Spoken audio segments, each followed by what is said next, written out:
Hello chess friends and welcome to your Out of Chess channel and welcome to what was in my opinion the most important game from the Tata Steel Blitz event in 2024. We have here now the epic battle between Arjun Erigaisi against Magnus Carlsen, and this game was so important because in one particular moment of the event Magnus didn't have really a great time. Magnus played too many draws in this second day today, and then actually Arjun Erigaisi in one particular moment took the lead, but then afterwards in the round 16 Arjun lost his game with the black pieces against his landsman Vidit Gujrathi, and then Magnus again took the lead. But then they met in the 17th round, which was really the derby of the Blitz section of the Tata Steel event, in which Arjun Erigaisi with a potential win could have taken the lead against Magnus Carlsen. Let's see now what happened. In my opinion, as I said, simply the best game from the Tata Steel Blitz event in 2024. So let's see now what happened with the white pieces. Arjun opened with the move d4. We have now knight to f6, so we have c4,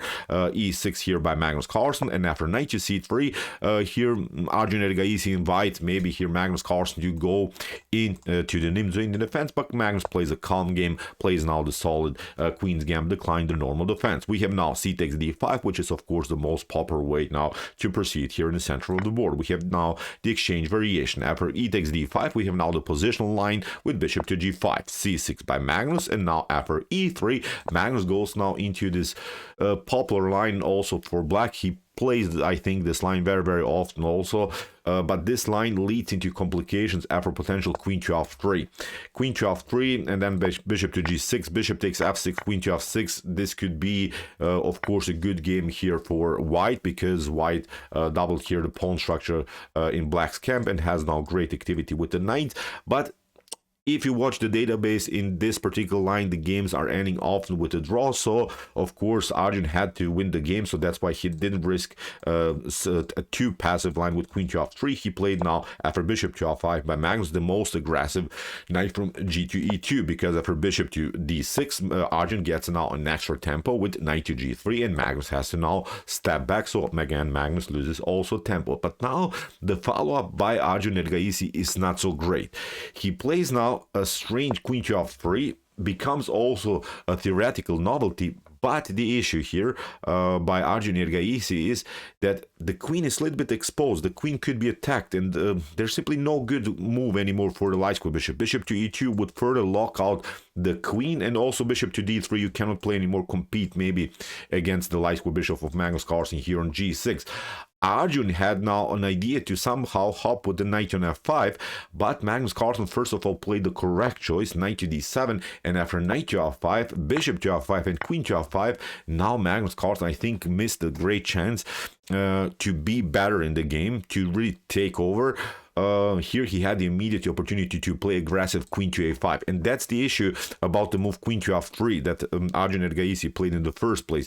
You see the queen is not connected anymore to the knight on c3, and you can maybe just try, I don't know, bishop to d3, but the great follow-up here for black is bishop to a3, and that's a line that maybe Magnus Carlsen missed. It's of course a blitz game, 3+2. We cannot play here really like top engines, but I really wanted to show because it's really interesting to see how tiny little inaccuracies can cost you almost a game in the opening stage if you don't play the opening correctly. Here bishop to a3, it would be very aggressive line. White needs to survive with this line with the rook to b1, then we pick up here this piece. You have this in with pin check, maybe king to f8, and then you're trying to deliver further checks. But if you go into this lines, look at this, very complicated now also game here to play for white. So you see this whole queen to f5 style by Arjun Erigaisi is not so great because of this potential queen to a5 move. This would be a similar idea like in this Cambridge Springs defense, if you're familiar maybe with the concepts of the Cambridge Springs defense, when the queen is coming on a5 and then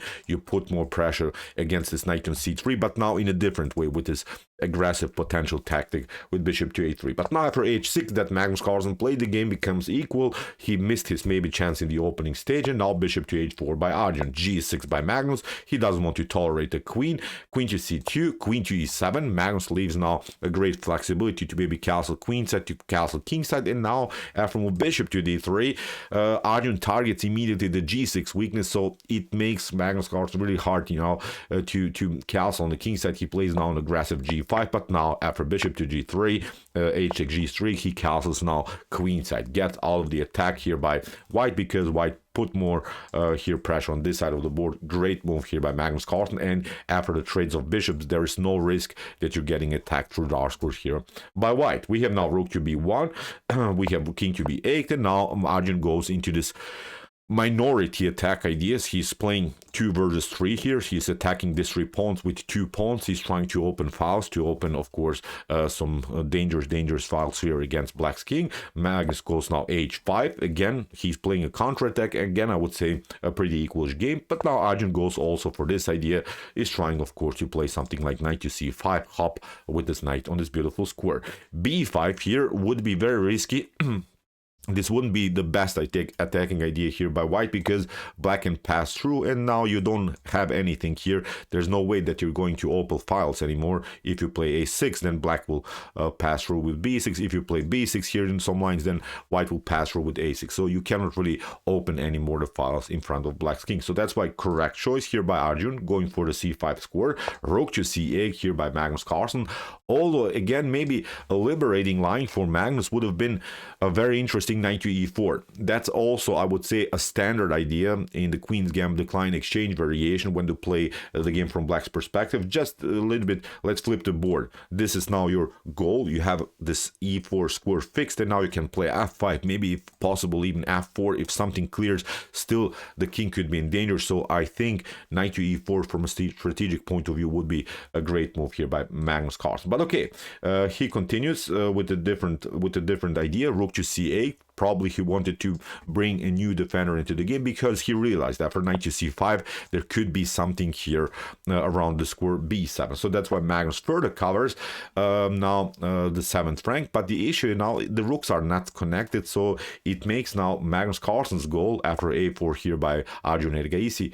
Magnus Carlsen's goal is now the move h4, but now Arjun doesn't have to react, and the rook connection is actually here very important, because Magnus would love to take and then maybe to do something here on the h file, but it's not now possible because you lost the rook connection. You would love to somehow mess up also white's pawn structure in front of his king. So here h4 is a good move, but maybe it was a little bit unnecessary for Magnus to simply get this rook on the 7th rank. Better choice maybe again to play this idea with knight to e4, and that's exactly what happened here.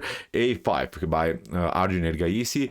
Magnus is desperately trying now to connect somehow the queen at least to the rook, and he's trying now to play the move h takes g3, but now Arjun plays a great move g takes h4. Now he's not allowing the h file to be open. Again, instead of this move queen to f8 by Magnus Carlsen, better choice would have been to hop with the knight on e4, again with this liberating line, I would say, cementing simply the position bishop to e4 and then knight to c5. Then you can go into these lines, and I would say a pretty equalish position without the complications, I think, for both sides. So after queen to f8, here Arjun plays the correct g takes h4, rook to h4, rook takes g takes h4, and now a6. You see, Arjun is bringing things through, which makes, of course, Magnus now to play this move b6. He's not allowing any spaces to be opened here in front of his king. We have now knight takes d7, knight takes d7, and now comes a tiny little mistake, bishop to f5. Here white is already much better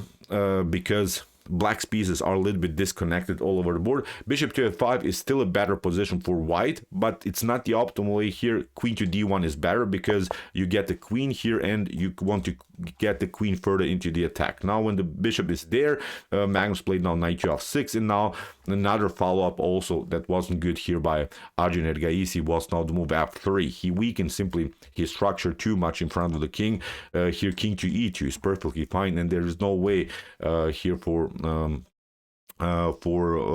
black to attack the position. Perfect fine position, but that's the issue. You should have played first queen to f3, and then you can go with king to e2, and then you can maybe also go for the h4 pawn. So okay, this is really blitz chess. Many inaccuracies of course are happening here. f3 by Arjun, really unnecessary. Now again, the position is about equal, but now with this weak pawn on e3 here in white's camp. Magnus continues with the pressure. We have bishop to h3, queen to g5, going now for the pawn, and now Arjun protects it with rook to b3, which is okay, which is good, but here Magnus Carlsen is continuing the pressure. He's trying also to get maybe his knight on c4. Then he could maybe clear somehow his problems here on the queen side. If he maybe cements the knight on c4, then there's no way that white is going to open so fast. We have now queen to f5. Magnus says, okay, now we'll probably satisfied with a draw because the queens are off the board. The game is at least not so complicated anymore. Bishop to f5, rook to e7, king to f2, knight to c7, hitting now the pawn, bishop to d3. Arjun has to now protect it, and after b5, now comes the critical moment of the game. Here, Arjun Erigaisi makes now the crucial blunder of this game. So far, it's perfectly fine. What he should have played here is rook to a3, perfectly fine. You just protect it, and then after something knight to e8, you can go maybe with e4. And now this is the main goal for white, to somehow break and enter here with the pawns in the center. Then after d takes e4, you can also take with the bishop here, or you can also take with the pawn. With the bishop maybe better, just in order to attack this one. Black protects. Now you get a new attack. Maybe you can also try d5. You're starting to, at least to attack somehow this position. Again, the engine says here perfect equal position, but I think maybe in this faster time controls, this would be unpleasant to handle here for Magnus Carlsen. After b5, instead of rook to a3, Arjun Erigaisi played now rook to c3, allowed here Magnus Carlsen to take. But look at this, Arjun is now having only 6 seconds on the clock, so probably he was under huge time pressure. And now the follow-up is even worse. He plays now rook to c6, which is not good. He should have probably stayed in the game with rook to b3, but still, even in this position, black should be better. Rook to c6, bad move here by Arjun, because knight to b4 to fork. Magnus includes now the rook into the game. Arjun takes, Magnus takes, Arjun takes here on d3, and after b4, e4, we have now first a check, king to g1, and here after move a5, in this particular position, Arjun Erigaisi resigns. So what's the issue? Why did he resign? Because when you play rook and pawn endgames, one of the main principles that you're trying to do is to get two connected pass pawns, and that's exactly what Magnus Carlsen has here already. Even if, for instance, white takes, these are of course pass pawns, but these are double pawns, and it's very easy for black to defend his position here on the d file. You just bring the king in front of this, but when these pawns are rolling, they're basically unstoppable for white's rook. And also we have to mention black's rook's activity is much better, so that's why I think it was a fair design by Arjun Erigaisi, which meant now that Magnus Carlsen won this game and also won the BLitz section of Tata Steel Chess in 2024. So incredible result again by Magnus Carlsen. He didn't have maybe his best day today, but again, he's just playing the best chess.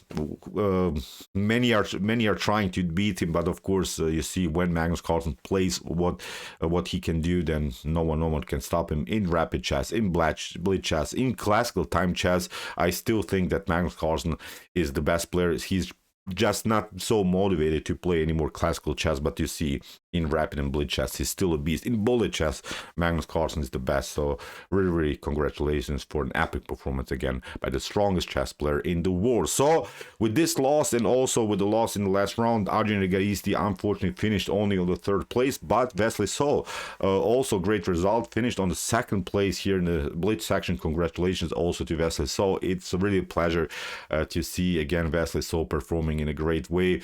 We had always great derbies in the last couple of years between Wesley So and Magnus Carlsen, but Wesley, really great result again also in the Tata Steel Chess event. So okay, congratulations to Magnus Carlsen again. I hope that you like my coverage of this beautiful chess tournament. If you want to see some other games that we have analyzed here on my YouTube chess channel from this event, here are some links of some games, and if you like this content, hit the subscribe button. See you soon with some more videos, and what do we say in the end?